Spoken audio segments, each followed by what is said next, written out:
So today's Good Friday, and I know many of you are observing the occasion.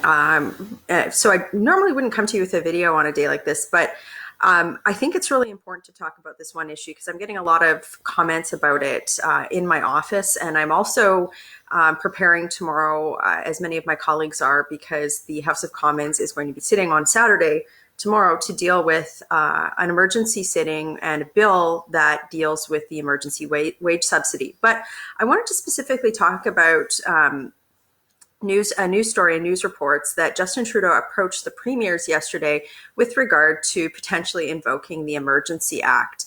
So first of all, what is the Emergency Act?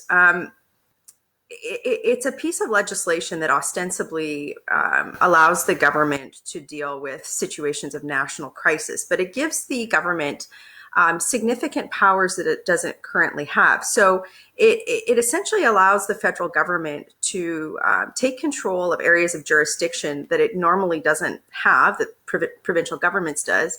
But it also does a few other things, and I'll just read what it does. Is it grants cabinet power to evacuate people and remove personal property from any specific area, acquire property, direct any person or any class of person to render essential services, regulate the distribution and available of essential goods, services, and resources, and authorize emergency payments, establish shelters, hospitals, and impose criminal sanctions.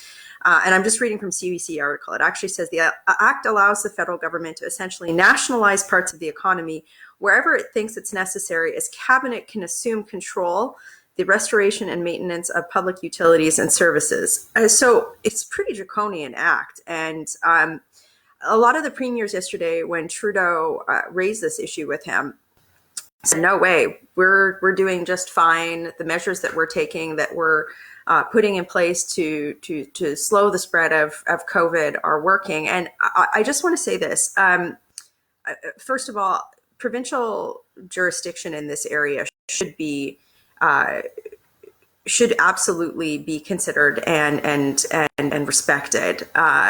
The second thing is I just want you to be aware that, and reports are saying this too, he doesn't need the authorization of the premiers to do this, which is why, as the public in Canada, given the amount of control that this act could give the federal government, Trudeau, it's incumbent upon him to really be communicating to the public if, like, what the need would be for this, because right now I'm kind of in agreement with many of the premiers who have said, look, we put this under control at the provincial level.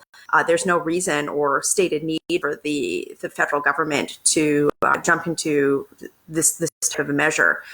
So I just want to let you know that that's something that I'm watching closely. I was heartened to see premiers of all political stripe across the country really strongly push back against this. And I want to let you know, too, that even though we're in a time of crisis, we certainly are, and certainly in my party, we're trying to make sure that everything that we can do with regard to upholding our democracy and upholding those principles of freedom in our country are maintained.